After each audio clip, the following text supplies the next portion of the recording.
One day, I asked Leo what he wanted to eat for dinner. I was expecting him to request hamburgers or fried chicken like any normal kid. He seemed puzzled rather than just hesitant, as if my question had confused him. "What's wrong? You can tell me what you like. Grandma will cook anything for you," I said. Since he didn't answer, I refrained from pressing further, telling him to wait in the living room while watching TV. Sensing his hesitation, I prepared a menu suitable for children and called Leo for dinner. However, he refused to sit at the table. "What's the matter? Don't you want to eat?" I asked, to which Leo shook his head vigorously. "Then why?" Leo then asked me with a puzzled expression. "Grandma, can I eat today?"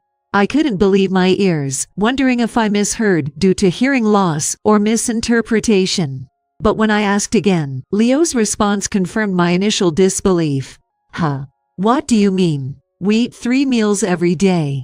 When I further questioned him, Leo suddenly dashed out of the window into the backyard and started pulling weeds. Surprised by Leo's sudden odd behavior, I quickly picked him up and brought him back inside, telling him to stop weeding. "Why? Why do I have to stop?" "Grandma, I'm hungry," he said. "You're hungry, right? That's why I cooked the meal for you." "So why are you weeding?" "Because Mom always says I have to help with something before I can eat." Continuing from earlier, Leo's unexpected words left me stunned. As I listened to the details of what he meant, an unbelievable truth unfolded. When I was 22 years old, I fell head over heels for my husband, who had transferred from the countryside to the department at the company where I was working at the time, and I made desperate attempts to get closer to him both at work and in private. By chance, since our homes were close, we eventually developed a relationship where we would meet somewhere and go home together even if our work hours overlapped. On one evening train ride, packed tightly among the crowd, my heart couldn't stop pounding as he leaned against me protectively. Unable to contain myself amidst the throngs of people, I blurted out almost in a whisper, "Are we in relationship?" I gripped the sleeve of his suit tightly, and with tears welling up in my eyes out of embarrassment, I confessed, I must have looked quite pathetic at the time. But he blushed at my words and boldly replied, "Yes, we are." Without hesitation, he pressed his lips against mine, and we safely started dating. From then on, it was swift. We moved in together shortly after then, and got married in the first year, and were blessed with a child. Having dreamed of a happy married life since I was young, I was blessed with a child, and we even thought of the name for the child together, naming him David. It was truly the pinnacle of happiness.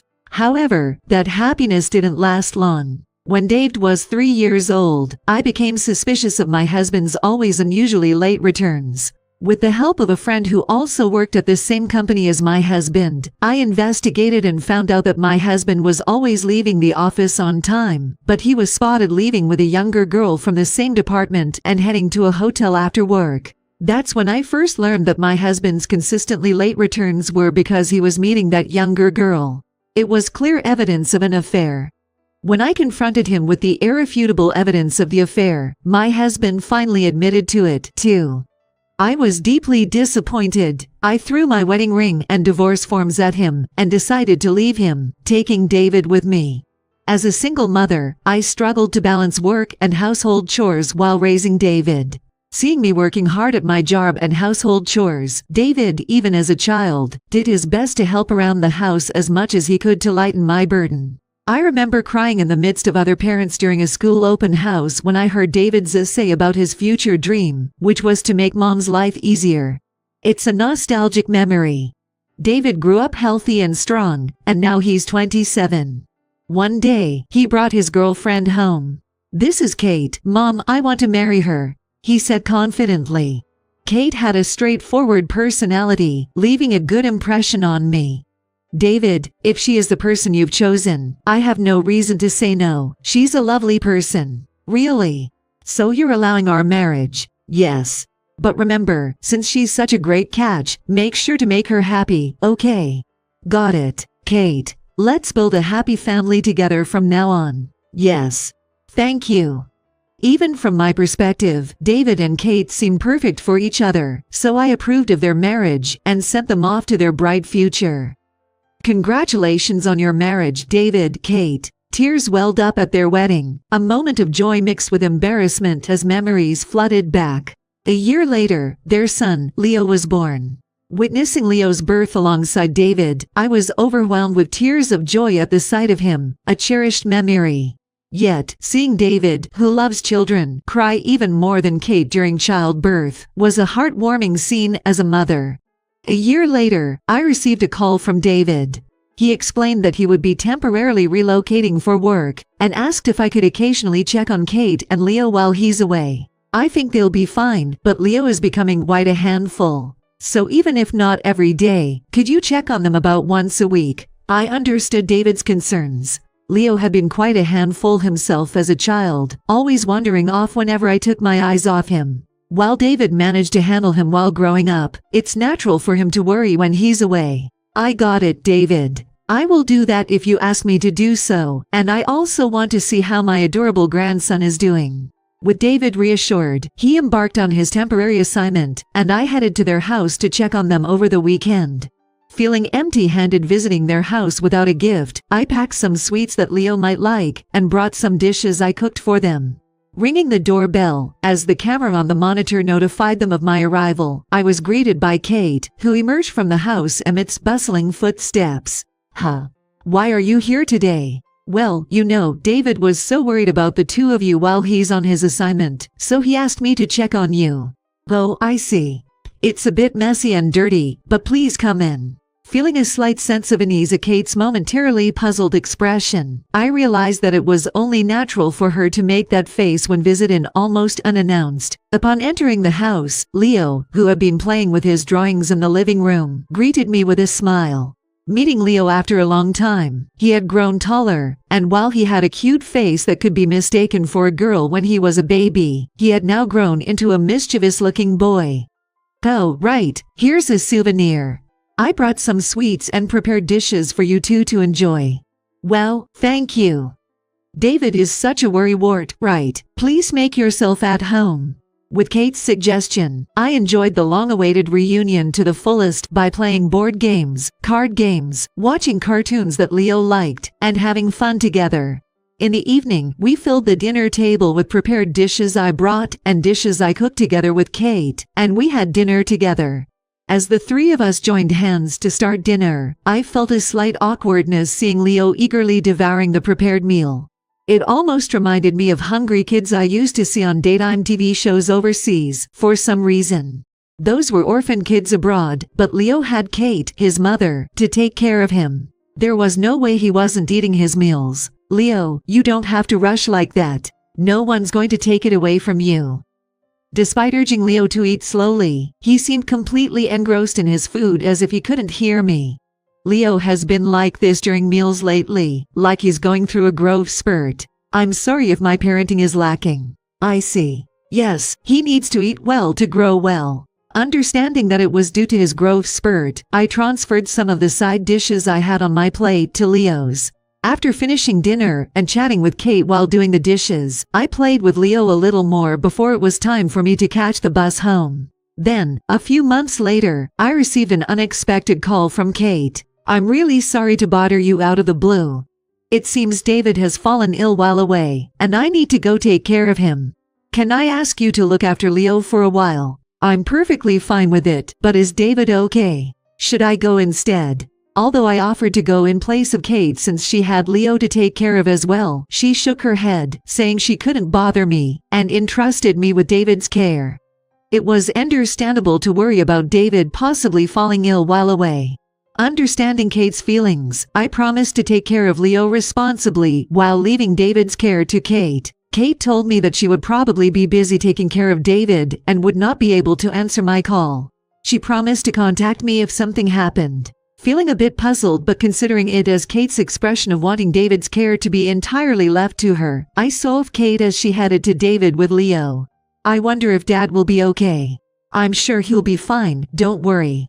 Dad has always been a strong kid who recovers quickly even when he catches a cold. And with Mom there too, there's nothing to worry about. Comforting Leo's worries, I took him back to my house. Since I last saw him a few months ago, spending time with my grandson again would surely be enjoyable. Despite feeling a little guilty towards David, I decided to make this short time as enjoyable as possible for Leo. Leo, when we get to Grandma's house, shall we play with the toys Grandma used to play with? Being a sentimental person, I had kept toys that both David and I played with as children, and recently cleaned them up, planning to let Leo play with them when he reached the right age. Really? I wanna play. Yay. I was relieved to see Leo, who had looked worried just a moment ago, excited to hear about the old toys. I arrived at my home with Leo and spent a relaxing time together, playing nostalgic toys and board games, and watching the cartoons Leo wanted to see. That evening, I asked Leo what he wanted to eat for dinner. Normally, a regular child would mention their favorite foods like hamburgers or fried chicken, but Leo seemed more bewildered by my question than hesitant or shy.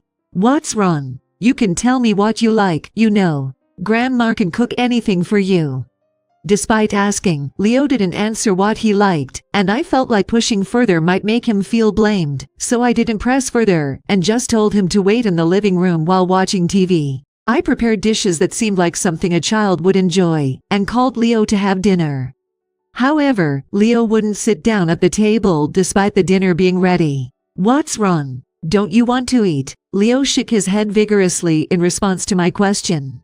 Then why? Then Leo asked me with a puzzled expression. Grandma, can I eat today? I couldn't believe my ears, wondering if I misheard due to hearing loss or misinterpretation. But when I asked again, Leo's response confirmed my initial disbelief. Huh? What do you mean? We eat 3 meals every day. When I further questioned him, Leo suddenly dashed out of the window into the backyard and started pulling weeds. Surprised by Leo's sudden odd behavior, I quickly picked him up and brought him back inside, telling him to stop weeding. Why? Why do I have to stop? Grandma, I'm hungry. You're hungry, right? That's why I prepared this for you.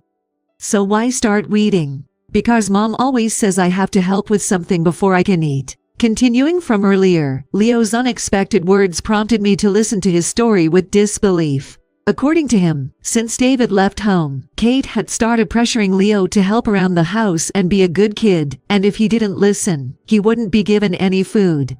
So Leo would take advantage of Kate's absence when she was sleeping to search for any food left in the house that he could eat, or he would wait until Kate returned if there was nothing available. Tears welled up in my eyes at the shocking revelation of my grandson's life, and memories of when I visited Kate's house before flooded my mind. At that time, Kate had said he was going through a growth spurt and eating eagerly, but perhaps he hadn't been eating properly until then. Despite feeling a sense of unease earlier, I had pretended to understand and accept it, not realizing Leo's true feelings. If only I had realized at that time, if only I had noticed the anomaly sooner. I regretted and reflected on my actions, feeling an inexplicable anger towards Kate. It's okay, Leo, you may not understand now, but your mom is wrong. You don't have to help with household chores or be a good kid to eat. I reassured Leo and made him sit down once again, had the dinner together until we were full. After dinner, we watched cartoons together and had ice cream for dessert. Once I confirmed that Leo, now full, had fallen asleep, I sent a brief message for David, informing him of the current situation, and promising to contact him as soon as he felt better. Although Kate had requested not to be contacted unless necessary, such a promise could no longer be kept. Soon after I contacted David, he called back. I had thought Kate might be managing his phone due to his illness, but receiving a prompt response reassured me a little. Mom, what the heck is going on? Has Leo been given food while I'm away? I don't know. I'm telling you what I was told. Isn't Kate there with you? Huh? Kate? There's no way Kate would be with me. Didn't I ask you to take care of both of them? A discrepancy arose between what Kate had told me and David's account. Kate left Leo to me, saying you're ill and she needs to take care of you. What? There's no way I'm ill.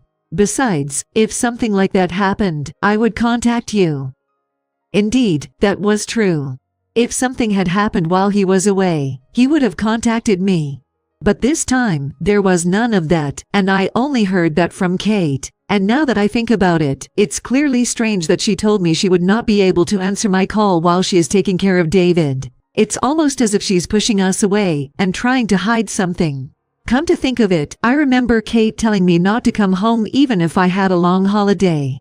Could it be? Finally, we both realized that we had been lied to by Kate. Furthermore, even when Leo talked about Kate going out at night, all of the content seemed to be news to David. Every time he spoke, David's frustration with Kate came through loud and clear over the phone.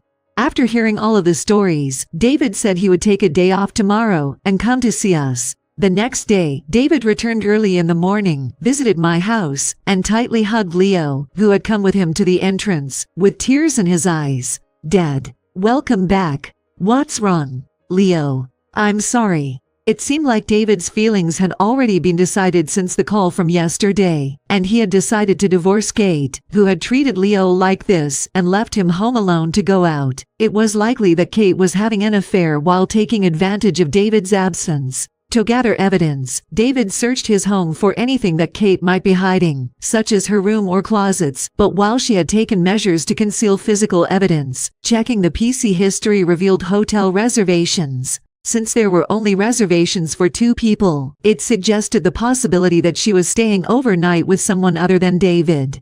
Although it was only a small piece of evidence, it was more than enough to suspect infidelity. Based on this evidence, David hired a private investigator to investigate the affair. 1 week later, without knowing that David already knew everything, Kate contacted me to say that David's condition had improved and she would be coming back the next day. I immediately forwarded the message to David, who also took a day off to wait for Kate to come to my house to pick up Leo. Kate arrived at my house in high spirits, ready to pick up Leo. "Leo, I'm here to pick you up." Upon opening the door, Kate met David's angry expression. I quickly locked the front door to prevent her from fleeing, led her to the back of the room, and set up a place for them to talk. "I've heard everything from Leo. You didn't give him a decent meal the entire time I was away, did you?" David berated Kate with tremendous intensity, but Kate, refusing to meet his gaze, muttered quietly, "It was for discipline." Angered by her refusal to make eye contact, David confronted her with copies of the evidence from the private investigator's infidelity investigation and the PC history revealing hotel reservations for 2 people, demanding a divorce and custody of Leo. "I can't trust you with Leo. I can't bear the thought of something happening to him while he's with you." "Wait a minute. That's too harsh. I didn't do this willingly." "Then what? Were you being blackmailed by someone like in a soap opera? Is that why you were happily staying in a hotel with someone you didn't even like? Isn't it too convenient? It was tough for me too, you know. Ever since you went far away, I've been doing everything by myself, taking care of the house and Leo all alone, and it's been exhausting." Kate told David that it was hard for her to handle everything at home alone. It led her to vent her frustration on Leo and seek comfort in an affair. David scratched his head in disbelief at her seemingly sympathetic words and then slammed several more photos of a man onto the floor from behind. It was something he only found out from Leo, but Kate had secretly going out at night during times when David couldn't come home because of work, and she had even caught glimpses of her happily talking about his boyfriend in the past. Even with all this evidence, do you still say the same thing? Let me say it again. It's over between us. I'll have custody of Leo. Got it. I've had enough. I don't care anymore. Do what you want. We're done. I'm going to marry the man who truly loves me. Shut up. You're pathetic. In response to David's dismissive words, Kate's face turned red with anger, and despite struggling briefly with the lock I had put on, she stormed out of the house like a raging storm. Leo hesitated for a moment, as if to stop Kate, but I gently held him back. Even though Leo looked puzzled as to why I was stopping him, I simply looked straight into his eyes and shook my head. "Dad, did you and Mom have a fight?" Leo, who didn't fully understand the situation, looked at David with a puzzled expression. "Listen, Leo, you might not understand yet, but your dad and Mom didn't just have a fight. They broke up. But from now on, you're going to live happily together with your dad." David deliberately smiled and stroked Leo's head, trying not to add any more worry or stress to him. All I could do was watch them from the side, but witnessing David's kindness, I decided to support them both as much as I could from behind the scenes. A few days later, additional investigation results from the private investigator arrived, revealing that Kate's affair partner was apparently married, and when the affair was exposed, he was demanded a hefty amount of alimony by his wife. Although Kate had believed in her affair partner, it seemed that he had chosen to reconcile with his wife, leaving Kate abandoned once again.